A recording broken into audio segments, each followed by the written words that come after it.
अस्सलाम वालेकुम। Design and analysis of algorithm के 26 लेक्चर के साथ मैं हूं मकबूल हुसैन। आज का लेक्चर जो हम डिस्कस करेंगे वो है मिन हीप सॉर्ट। मिन हीप क्या चीज़ है? लास्ट लेक्चर में हमने मैक्स हीप के बारे में पढ़ा था, उससे लास्ट लेक्चर में हम हीप के बारे में पढ़ा था। तो आज की चीज़ें हम मिन हीप के टॉपिक में जो हम आज टॉपिक डिस्कस करेंगे वो होगा मिन heap, insert and delete heap और हीप सॉर्ट एल्गोरिथम। तो ये चलते हैं, सबसे पहले मिन हीप की डेफिनेशन देखते हैं। Min heap is a complete binary in which the value is each internal node is smaller than और equal to the equivalent in the child और पैनल नोड। यानी हीप मिन हीप वो heap होती है जिसमें जो उसकी इंटरनल नोड होगी स्मॉलर होगी या इक्वल टू होगी अपने चाइल्ड से। यानी जो पैरेंट होगा वो सबसे छोटा होगा, चाइल्ड उससे बड़े, और जो सब चाइल्ड होंगे वो उससे बड़े होंगे।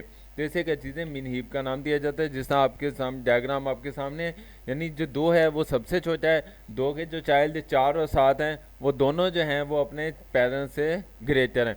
फिर इसी तरीके से 4 का देखा जाए तो 4 6 और 5 से स्मॉल है। फिर 6 को देखा जाए तो वो जो है वो 9 और 8 से स्मॉल है। इसी तरीके से अगर हम राइट साइड पर देखा जाए तो 7 जो है 7 अपने दोनों चाइल्ड जो हैं उससे क्या चीज़ है स्मॉल है। तो ये क्या चीज़ है, ये मिन हीप की डेफिनेशन में आता है। उसके बाद mapping of elements of a heap into array in travel, यानी किस तरीके से हम क्या चीज़ें अरे में उसको रिप्रेजेंट कर सकते हैं। तो उसके लिए हम फार्मूला इस्तेमाल करते हैं। If a node is store an index k तो then the left child is store at the index. यानी अगर लेफ़्ट चाइल्ड में अगर हमने लेफ़्ट चाइल्ड को ऐड करना है अरे में तो उसके लिए जो फार्मूला होता है वो 2k+1 होता है। लेकिन जबकि राइट साइड पर जब हमने फार्मूला इस्तेमाल करना स्टोर करना तो उसके लिए जो फार्मूला है यानी उसकी काउंट करने के लिए तो वो कहाँ है जी, वो 2k+2 होगा। तो how is min heap represented? Represent a min heap is complete binary. A min heap is typically represent an array. The root element will be at array 0 for any is not array I.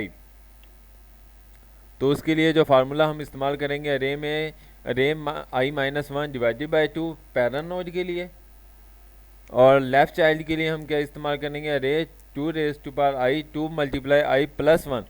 जबकि right child के लिए हम जो formula इस्तेमाल करते हैं 2 multiply i+2। Operation on मिन heap पर हम जो ऑपरेशन परफॉर्म करेंगे, सबसे पहला जो है वो गेट मिन है, यानी it return the root element of min heap. इसमें time complexity of the operation जो होगा वो बिग O 1 होती है। जबकि एक्सट्रैक्ट में यानी remove the minimum element from the मिन हीप, यानी मिन हीप से अगर हमने कोई वैल्यूज़ बाहर करनी है यानी निकालनी है या रिमूव करनी है तो उसके लिए जो टाइम कम्प्लेक्सिटी जो ऑपरेशन होता है वो big O n log n होता है। तो as this operation need to the maintain the heap operation by calling heapify का ऑपरेशन, यानी जिस तरीके से हम उसको रिमूव करेंगे और उसके बाद क्या चीज़ें उसको अच्छे पोजीशन पर भी लेकर आएंगे। और लास्ट जो तीसरा ऑपरेशन होगा वो इंसर्ट का आता है, इंसर्टिंग अ न्यू की टास्क। तो उसके लिए जो टाइम कम्प्लेक्सिटी वो कौन सी है जी, big O log n time है। We add a new keys at the end of the tree, यानी जब भी हमने न्यू नोड ऐड करनी है तो वो बिल्कुल लास्ट में करेंगे। If new key is larger than its parent then we do not need to do anything, otherwise we need to travel up fix. यानी अगर तो क्या चीज़ है, यानी कि भी वो अपनी लास्ट वाली पोजीशन यानी वो सबसे बड़ी है फिर तो हम उसे स्वैप नहीं करेंगे, वरना क्या चीज़ है उस वक्त तक हम कंपेयर करते रहेंगे और स्वैप करते रहेंगे जब तक वो अपनी असल पोजीशन पर नहीं आ जाता।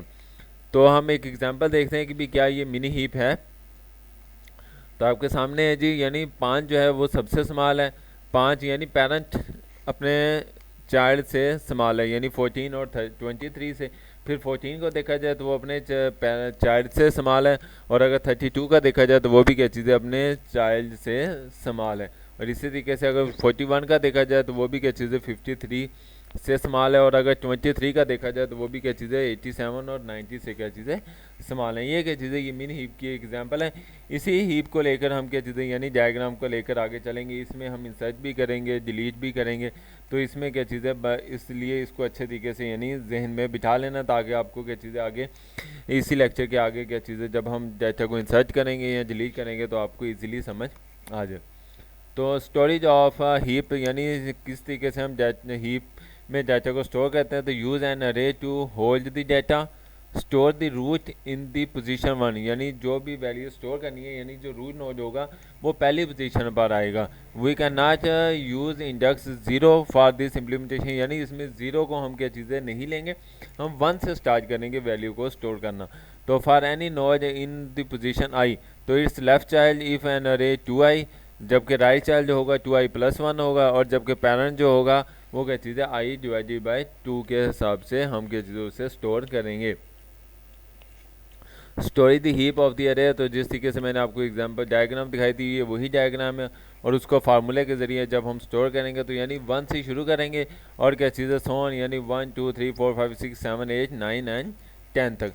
तो वो जो पहली पोजीशन है वो 1 पर आ जाएगी, फिर उसके बाद यानी 1 जो है वो 5 पर आ जाएगा, 2 की जो वैल्यू वो 14 है, और 3 की वैल्यू 23, इस तरह सोन क्या चीज़ें हम चलते जाएंगे यानी लेवल बाय लेवल, पहले लेफ़्ट फिर राइट फिर लेफ़्ट फिर राइट, इस तरह सोन क्या चीज़ें हम उसको अरे में वैल्यूज़ को स्टोर करेंगे। अब हम इंसर्ट का मेथड इस्तेमाल करते हैं, यानी किस तरीके से हम मिन हीप में वैल्यूज़ को इंसर्ट करेंगे। तो इंसर्टिंग इनटू मिन heap, place the new element in the next available position in the अरे। नेक्स्ट अवेलेबल यानी वो क्या चीज़ है लास्ट में हम क्या चीज़ें यानी जो भी वैल्यू हमने इंसर्ट करनी है तो वो बिल्कुल लास्ट में हम लेफ़्ट साइड पर अगर जगह होगी तो लेफ़्ट साइड पर रखेंगे, वरना क्या चीज़ें हम राइट साइड पर उसे स्टोर करेंगे। तो compare the new elements with the parents, यानी फिर उसके बाद हम पेरेंट्स से कंपेयर करेंगे, यानी अगर पेरेंट जो है स्मॉल है फिर तो हम क्या चीज़ें उसे स्वैप नहीं करेंगे, लेकिन अगर जैसे ग्रेटर है तो फिर क्या चीज़ें हम उसे स्वैप करेंगे। तो कंटिन्यू दिस प्रोसेस, और हम ये प्रोसेस उस वक्त तक करते रहेंगे जब तक जो है वैल्यू जो हमने इंसर्ट की है वो अपने पेरेंट से क्या चीज़ है ग्रेटर यानी चाइल्ड से जो है वो स्मॉलर ना हो जाए। तो the new element reach the root index 0 of the array. Inserting into mini heap, insert 43, यानी जो हमारे पास डायग्राम हमने दिखाई थी अगर हमने 43 ऐड करना है तो वो कहाँ पर ऐड होगा। तो ये देखें सबसे हमने ऐड किया यानी 41 के बाद तो लेफ़्ट साइड पर 53 था लेकिन राइट साइड पर कोई वैल्यू नहीं थी, तो हमने यहाँ पर क्या चीज़ें 43 ऐड कर दिया क्योंकि यही पोजीशन बनती थी और इसके अलावा क्या चीज़ें वो नहीं बनता। अब हम एक न्यू वैल्यू ऐड करेंगे इसी के अंदर ही। तो इस डायग्राम में देखना हमारे पास अब हमने 18 ऐड करना है। तो मैं पीछे डायग्राम देखता हूँ यानी इसी डायग्राम में अगर हमने 18 ऐड करना है तो वो कहाँ पर आएगा। अब ये देखो 18 देखा जाए तो राइट साइड वाली तो हमारे पास मुकम्मल है, लेकिन हमने अगर अब देखना है 87 के बाद वैल्यूज़ आएगी। तो 87 के बाद जब हम देखेंगे तो वो कहाँ पर आएगी। देखो जी 87 के बाद देखा जाए तो 87 नीचे आ गया, 23 उसके बाद, और उसके बाद क्या चीज़ है 18 जो है आ गया। तो हमारे पास इस तरीके से हम क्या चीज़ें वैल्यू को ऐड करेंगे। और इसी तरीके से अगर हमने कोई न्यू वैल्यू ऐड करनी है जिस तरीके से इंसर्ट 2 ऐड करना है, तो अब देखो मैं डायग्राम लास्ट में वहीं पर आता हूँ। अब यहाँ पर क्या चीज़ है अगर हम इस डायग्राम में 2 ऐड करेंगे तो आप देखो 2 जो है वो 5 की जगह पर आ जाएगा, और 5 जो है वो क्या चीज़ है नीचे आता चला जाएगा, 5 किधर चला जाएगा 14 की जगह पर या 18 की जगह पर। तो देखना जी हमारे पास जिस तरीके से ये देखो 5 जो है वो 18 की जगह पर आ गया क्योंकि वो 14 से लेस था, और इधर क्या चीज़ें हमारे पास आ गया, और 18 से उसी तरीके से क्या चीज़ें चलता गया। वो 14 वाली साइड पर क्यों नहीं गया क्योंकि वो ऑलरेडी क्या चीज़ है वो नीचे जो है वो उसके मुकम्मल हुए पड़े। इसलिए मैंने कहा था कि भाई जब भी हम कोई भी न्यू वैल्यू ऐड करेंगे तो वो देखेंगे कि भी उसके पहले लेफ़्ट मुकम्मल करेंगे और फिर राइट। तो अब इसके लेफ़्ट तो ऑलरेडी मुकम्मल थे, अब क्या चीज़ है यानी 2 के राइट साइड वाले मुकम्मल करेंगे। मूविंग फ्रॉम द हीप, अब यानी अब हमने अगर कोई वैल्यू रिमूव करनी है तो वो किस तरीके से करेंगे, उसका भी मेथड सेम उसी तरीके से है। तो place the root element in the variable return later to remove the last element in the deepest level and remove with the root, यानी सबसे लास्ट में हम वैल्यूज़ ऐड करें रिमूव वाली जो हमने ऐड करनी है, और क्या चीज़ें रूट से उसे क्या चीज़ें रिप्लेस कर देंगे। While the moved element has the value greater than at least one of the children swap it's, यानी सेम वही तरीका भी, यानी अगर स्मॉल पेरेंट जो है वो ग्रेटर है तो हम उसे स्वैप कर देंगे, लेकिन अगर पेरेंट लेस है तो क्या चीज़ें हम उसे मूव नहीं करेंगे। तो return the original root that was saved.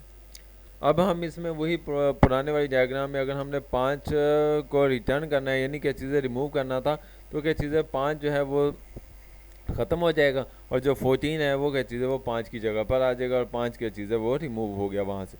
अब नेक्स्ट में इसी डायग्राम में ये देखो, इसी डायग्राम में अगर हमने कोई और वैल्यू रिमूव करनी है तो 5 जो है वो क्या चीज़ है वहाँ से रिमूव हो गया।